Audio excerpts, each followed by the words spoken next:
Shalom, pessoal, Rabino Jacques. Eu recebi uma pergunta interessante que me leva a várias outras elaborações. A pergunta tinha a ver com o fato onde eu acho um sacerdote judeu, onde eu acho um Cohen e o que o Cohen faz. Então, é assim, os Kohanim são descendentes, se supõe, diretamente de Arão, o irmão de Moisés. E de fato, provas de DNA, né? A pessoa pega o DNA e ela descobre que de fato ela tem um DNA único dos Kohanim, e tem gente que tem. Né? Quais são as funções do Cohen no mundo moderno, né? No mundo antigo, lógico que eles faziam os sacrifícios no templo. Mas no mundo moderno existem os Kohanim e, bom, no templo também existiam os levitas, que eram a tribo de Levi. Moisés, Arão era da tribo de Levi, portanto, os Kohanim são um subgrupo dos levitas. E eu não sei exatamente o número, mas uma porcentagem bem pequena dos judeus, um dígito, né? Pouco, são Kohanim e levitas também não muitos. Tem mais, né? O Cohen, no mundo moderno, hoje, numa sinagoga tradicional, ele cumpre duas funções.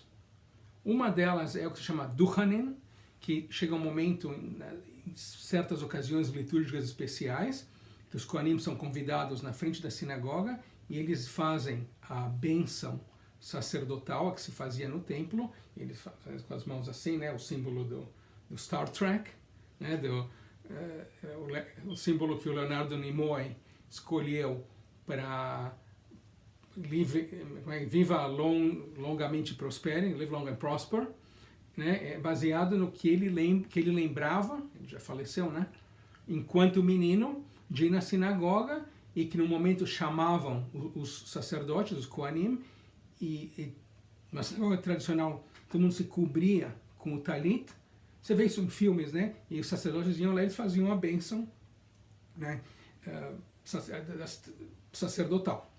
E, lógico, eu também fazia, que se vai numa sinagoga ortodoxa, que isso rola, você não deveria olhar, toda criança olha para ver o que está rolando, todo mundo. E o Leonardo Nimoy, então ele escolheu esse símbolo, né?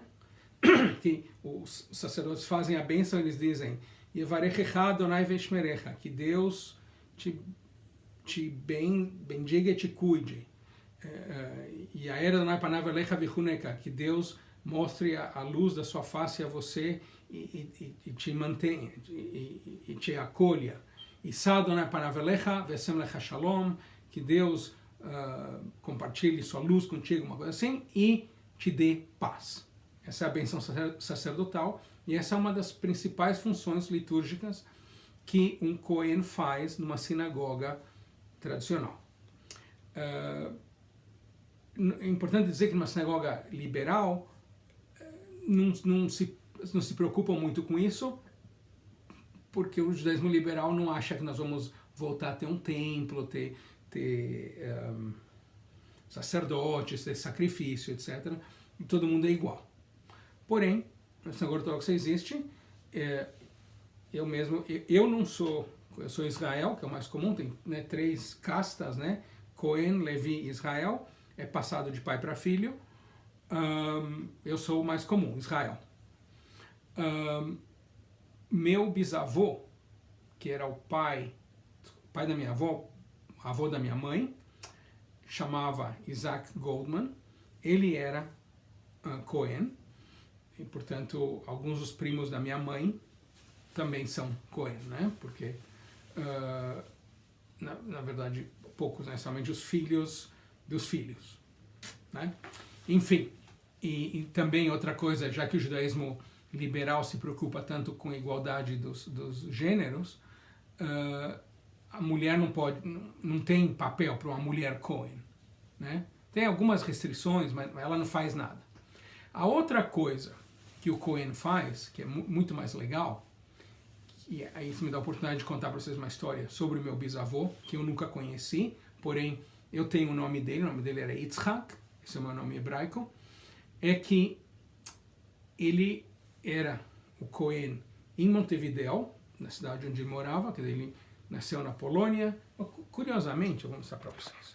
Eu tenho, ali, tá vendo ali na parede, aquele documento? Aquele lá é a Ketubá do meu bisavô com a minha bisavó. Uma cidade que chamava Gombin, na Polônia. Eu tenho ele marcado aqui. Então, ele foi da Polônia para o Uruguai, era jovem, ele era de profissão vidreiro, quebrava o vidro, ele trocava, e ele era conhecido, quer dizer, eu não o conheci, porque ele morreu vários anos antes de eu nascer. Porém, ele era muito conhecido, muito bem quisto na comunidade judaica em Montevideo, e eu tive várias oportunidades de estar lá, ou de conversar com gente, ou conversar com gente que eu encontrei pela internet. 50, 60 anos depois da morte dele, as pessoas ainda se lembram dele. Por que se lembram dele? Por algo muito interessante. A outra prerrogativa do Cohen é fazer o que se chama Pidyon Haben. O Pidyon Haben é uma coisa interessante, porque é a redenção do primogênito. Vou explicar rapidinho, tá? É assim, na Bíblia diz claramente que o primogênito deve ser consagrado a Deus. Eu creio que está em Êxodos 13, versículo 1 e 2. Diz assim, ó: o Eterno disse para Moisés: consagrem para mim o primogênito, o primeiro, o que abre o ventre entre os israelitas me pertencem, se for humano ou animal.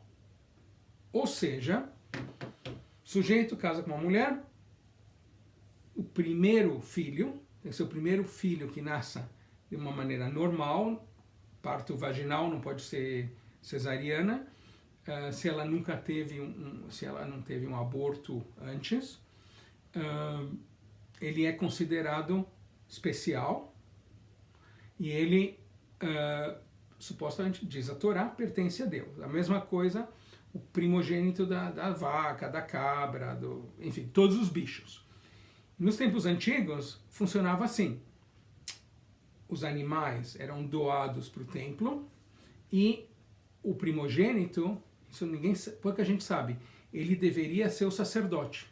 Não havia Koanim, Levim, nada disso. O primogênito era o bambambam. Bam, bam. Curiosamente, vou explicar, eu sou primogênito, eu não tive Pidyon Haben porque minha mãe perdeu um bebê antes de mim, para que eu pudesse ser o primeiro, né? Mas, por isso eu não tive Pidyon Haben. Porém, então, diz lá, eu falei, Êxodo 13. Agora, o que rola depois, que é mais interessante?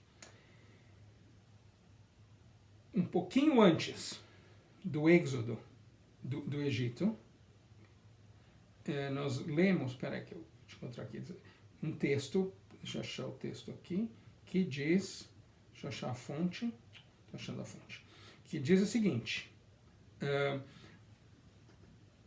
também em Êxodos, o primogênito de todas as pessoas, todos os homens entre os teus filhos, você vai redimir, e se passar que teu filho te pergunte no futuro, o que é isso? Você vai dizer para ele, com um braço forte e com uma mão forte, Deus nos tirou do Egito, da casa da escravidão, e fez com que o faraó foi tão duro, né, tão assim, recalcitrante em permitir que nós saíssemos, que aí Deus teve que matar os primogênitos, né? E aí, baseado nisso, pera um minutinho só, deixa eu fazer um negócio aqui, esse texto está em Êxodos 13, 13, tá?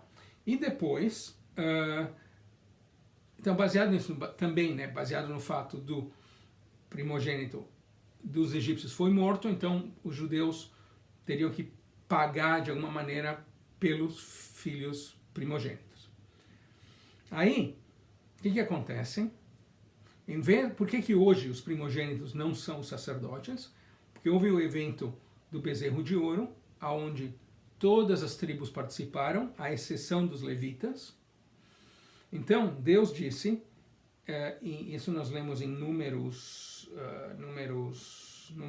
3, 45 a 47, que diz o seguinte, Deus diz para Moisés, toma os levitas em vez dos primogênitos dos filhos de Israel, porque os levitas foram os únicos que não participaram do evento do bezerro de ouro, enquanto que todas as outras tribos, incluindo os primogênitos, participaram. Então, Deus escolheu para serem os sacerdotes, os levitas, e você vai tomar 5 shekels por cabeça, de acordo com o shekel sagrado, que é o shekel de 20 guerras, que não importa o que é, tá?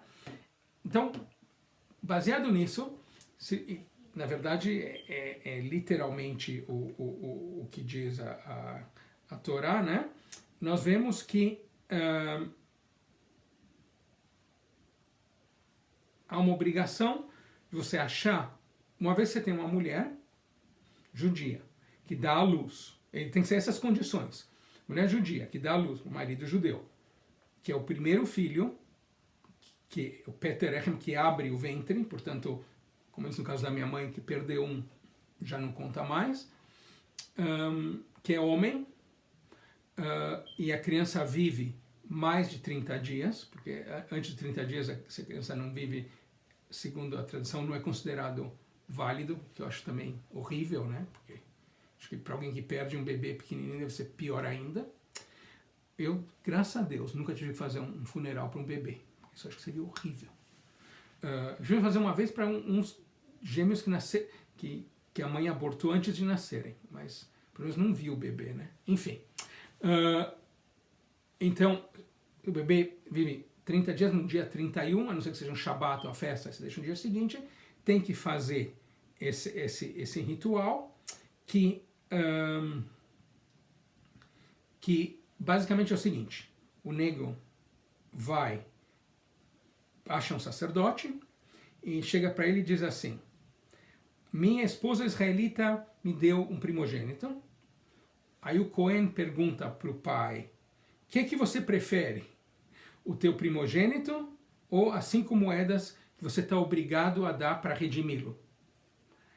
Aí o pai estende o dinheiro e diz, eu quero redimir meu filho, aqui está o dinheiro para redimi-lo de acordo com a Torá, ele dá a grana para ele, as moedas, tem que ser 5 moedas de prata, não sei que o negócio seja rico, dá 5 moedas de ouro, e aí eles dizem uma bênção, o pai diz, bendito sos tu, eterno nosso Deus, Rei do Universo, que nos santificaste com os mandamentos, nos comandaste, diz respeito à redenção do primogênito, e depois ele diz o Shecheyano, que é a bênção para todas as ocasiões, né, que nos deu vida, que nos sustentaste e nos permitiste chegar a esse momento de alegria. E aí o Cohen pega a grana e, segurando a grana sobre a criança, ele diz o seguinte, em vez disso, esse aqui é um substituto, o filho, esse aqui,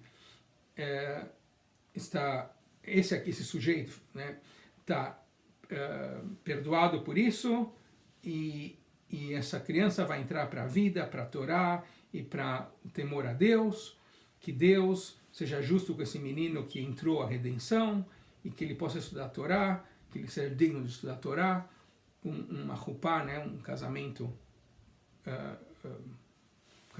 e boas ações, amém, e aí ele dá a bênção para a criança, a bênção que os sacerdotes fazem, e aí, né, e aí faz um shecheyano, a bênção sobre o vinho, e tem uma festa, uma comida.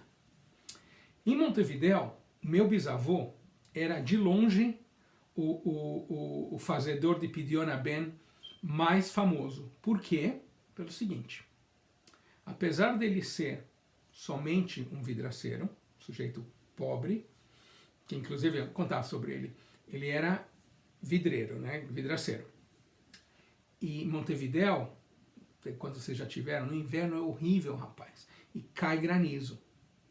Quando caía granizo, minha mãe conta que o meu bisavô, o Isaac Goldman, ficava super feliz. Por quê? Porque o granizo quebra os vidros, né? E diz que ele fazia muito pela comunidade, e ele não cobrava vidro olha que bacana, das várias sinagogas do bairro que ele morava, que chamava Villa Muñoz, que é era o bairro judeu, era tipo o Bom Retiro de Montevidéu.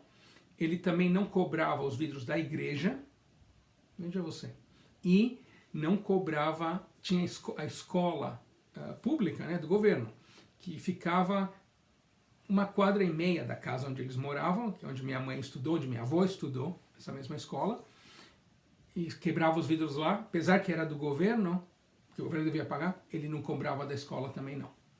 Bacana, né? Mas o que ele é mais conhecido é o seguinte, que quando se fazia o Pidyon Ben, antigamente, né, ia um levita, um Cohen fazer, e essa grana era doada para o templo. Meu bisavô foi fundador de uma sinagoga lá em Villa Muñoz, que chamava Talmud Torá. Tem um Talmud Torá no Bom Retiro também, né? Mas outro. A mesma franchise, não sei, é um Talmud Torá. E eu estive lá, né? E quando eu fui, normalmente eu era pequeno, tinha, sei lá, uns 20 anos, 18, 15, 20 anos, eu fui e eu cheguei, todo mundo lembrava dele, do Isaac Goldman. E por que lembravam dele? Normalmente, porque ele era o único dos Kohanim, que quando ele fazia o Pidyon Ben, davam para ele 5 moedas de prata, de ouro. Seria, assim, mais ou menos umas 110 gramas. É grana, tá? Às vezes de ouro, né? Ele, em vez de ficar para ele, já a maioria dos Kohanim ficavam para eles. Por quê? Porque não tem mais templo. Na cabeça dele, ele dizia, não tem mais templo, mas eu tenho o Talmud Torá, que era a sinagoga que ele fundou. Então, um dos fundadores, né? Então, quando alguém vinha para ele, pedia para ele fazer o Pidyon Ben, ele fazia, e a grana, as moedas que ele recebia, ele doava para a sinagoga dele, para o Talmud Torá.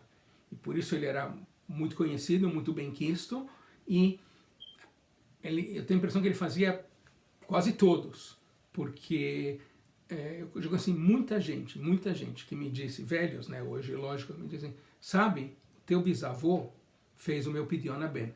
Porque, lógico, o pessoal, em vez de você fazer, ter um Cohen que vem e faz, que fica para ele, ou alguém que está indo para a sinagoga, que é uma instituição que todo mundo se beneficia, você vai preferir dar para a sinagoga, né?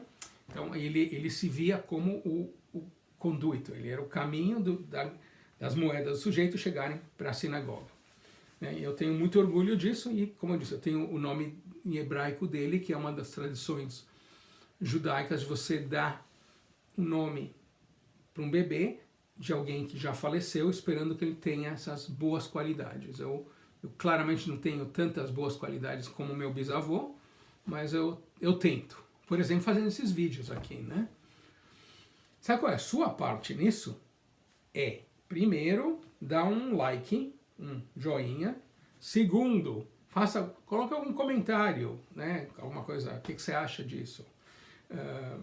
E terceiro, recomende para os seus amigos, se inscreva no canal se você não está inscrito, diga para os seus amigos se inscreverem no canal, que ia ser legal, tá? E, finalmente, se você realmente estiver sentindo assim, sumamente dadivoso ou dadivosa, você sempre vai ter uma notinha aí como fazer um apoia-se, pôr uma grana aqui para Brit Brachá, tá? E, lógico, se você quiser aprender mais, quiser saber mais, entre na Brit Brachá. Tudo de bom, shalom, tchau.